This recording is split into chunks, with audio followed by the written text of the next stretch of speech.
নমস্কার বন্ধুরা, অভিপিউর হেসেল পরিবারে তোমাদের সবাইকে জানাই স্বাগত। আজ আমি খুবই দুর্দান্ত স্বাদের একটি রেসিপি ভিডিও নিয়ে চলে এসেছি, তাই পুরো ভিডিওটা দেখার অনুরোধ রইল। এই রেসিপিটি দিয়ে এক থালা গরম ভাত খুব সহজেই খাওয়া হয়ে যাবে। আজকের রেসিপি কুমড়ো পাতায় চিংড়ি ভাপা। চলো তাহলে ভিডিওটা শুরু করা যাক। এই রেসিপিটি বানানোর জন্য আমি সবার প্রথমে আমার বাগানে চলে গেলাম কুমড়ো গাছ থেকে কুমড়ো পাতা তোলার জন্য। দেখো গাছটা কত সুন্দর হয়েছে, কুমড়ো পাতাগুলো কতটা সবুজ আর তরতাজা। চলো একটা কুমড়ো পাতা তুলে নিই। আমি একজনের মতো রান্না করব, তাই একটা কুমড়ো পাতা তুললাম। তোমরা বেশি রান্না করলে বেশি করে কুমড়ো পাতা তুলে নিও। দেখো কুমড়ো পাতা আমার তোলা হয়ে গেছে, খুব সুন্দর একটা কুমড়ো পাতা নিয়ে নিয়েছি। এবার চলো বাড়ির দিকে রওনা দেওয়া যাক। এখানে দেখো আমি একটা ছোট্ট বাটি নিয়েছি। এবার এর মধ্যে নিয়ে নিলাম 1 চামচ সর্ষে। এখানে কালো সর্ষে আর হলুদ সর্ষে দুই রকমের সর্ষেই আছে। এরপরে নিয়ে নিলাম 1 চামচ পোস্ত। আমি আবারও তোমাদের বলছি, আমি যেহেতু একজনের মতো রান্না করছি তাই এই পরিমাণটা এরকম রেখেছি। এবার এর মধ্যে সামান্য একটু জল দিয়ে রেখে দিলাম যাতে বেটে নিতে সুবিধে হয়। আর অন্য একটা পাত্রে 2 গ্লাস জল হালকা গরম করে নিয়েছি। আর এর মধ্যে দিয়েছি 1 চামচ লবণ। জল কিন্তু একেবারেই বেশি ফোটাবে না। আর কুমড়ো পাতাটা খুব ভালো করে পরিষ্কার জলে ধুয়ে নিয়েছি। তারপর এই জলটার মধ্যে কুমড়ো পাতাটা দিয়ে দিলাম। কুমড়ো পাতাটাকে ভালোভাবে জলের মধ্যে চুবিয়ে নেব। এর ফলে কুমড়ো পাতাটা অনেকটা নরম হয়ে যাবে। এইভাবে 15 মিনিট কুমড়ো পাতাটা জলের মধ্যে রেখে দিলাম। চলো সর্ষে পোস্ত এবার বেটে নেওয়া যাক। আমি এবার মিক্সিতে এগুলো বেটে নেব। তোমরা চাইলে সিলেও বেটে নিতে পারো, কারণ সিলে বাটা যে কোনো মশলার স্বাদ খাওয়ার স্বাদকে আরো 10 গুণ বাড়িয়ে তোলে। সর্ষে বাটার সময় যেহেতু স্বাদটা একটু তেতো হয়ে যায়, সেই তেতো স্বাদটা এড়ানোর জন্য আমি এখানে দিয়ে দিলাম সামান্য লবণ আর একটা লঙ্কা।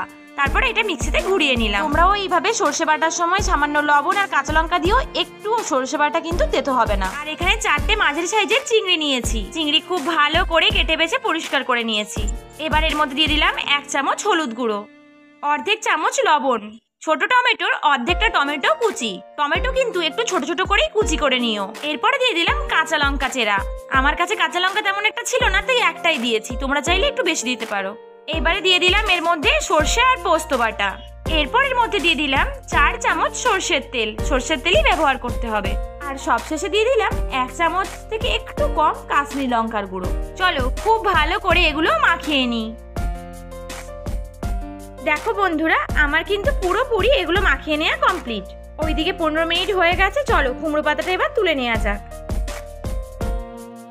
তোমরা ভালো করে লক্ষ্য করলেই দেখতে পাবে যে কুমড়ো পাতাটা আগের থেকে কতটা নরম হয়ে গেছে।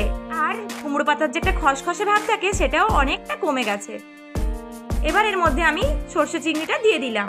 আমার যেহেতু অল্প চিংড়ি ছিল তাই একটা পাতার মধ্যেই হয়ে গেছে।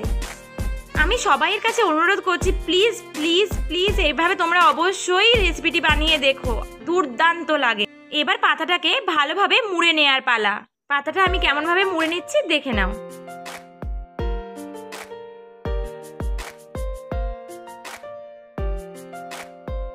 তোমরা এভাবে বাড়িতে বানিয়ে না দেখলে একেবারেই বুঝতে পারবে না যে এটা স্বাদটা কতটা সুস্বাদু হয়। এটা বেঁধে নিয়ে আমার একেবারে কমপ্লিট হয়ে গেছে। এবার চলো গ্যাসে একটা তাওয়া বসিয়ে দিই। এই রান্নার ক্ষেত্রে এরকম একটা প্লেন জায়গা থাকলে কিন্তু রান্নাটা করতে অনেকটা সুবিধে হয়। গ্যাস জ্বালিয়ে সবার প্রথম এটা হালকা একটু গরম করে নিলাম। এবার এর মধ্যে 1 চামচ তেল দিয়ে দিলাম। তেলটা হালকা এদিক ওদিক করে নেব একটু, তাহলে তেল চারিদিকে ছড়িয়ে পড়বে। তেলটাও মিডিয়াম ফ্লেমে হালকা গরম করে নেব। এরপর এর মধ্যে দিয়ে দিলাম কুমড়ো পাতাটা। এবার গ্যাসের ফ্লেম লো করে আমি এর উপর একটা ঢাকনা দিয়ে দিলাম। ঢাকনাটা একটু অসুবিধা হওয়ার জন্য আমি ঢাকনাটা পরিবর্তন করে নিয়েছিলাম। আর 3-4 মিনিট পর ঢাকনাটা আমি তুলে দিলাম। এক পিঠটা আমার মোটামুটি হয়ে গেছে। চলো খুন্তি দিয়ে একবার উল্টে দেখে নিই। এই রান্নাটা করার জন্য কিন্তু খুব বিশাল কিছু তেলের প্রয়োজন হয় না। দেখো একটা পিঠ আমার সুন্দরভাবে হয়ে গেছে। চলো তাহলে আরেকটা পিঠ আমি করে নিই। আরেকবার এর উপর একটা ঢাকনা দিয়ে দেবো।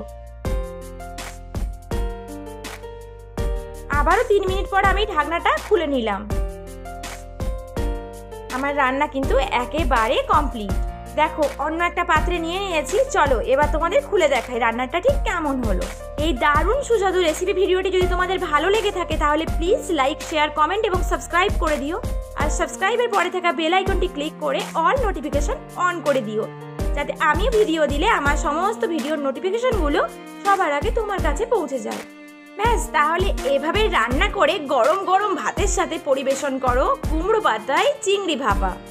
তাহলে আজকের মতো ভিডিওটা এখানেই শেষ করলাম। দেখা হবে পরের একটি খুব সুন্দর ভিডিওর সঙ্গে। ততদিন সবাই খুব খুব খুব ভালো থেকো আর সুস্থ থেকো। সবাইকে জানাই টাটা।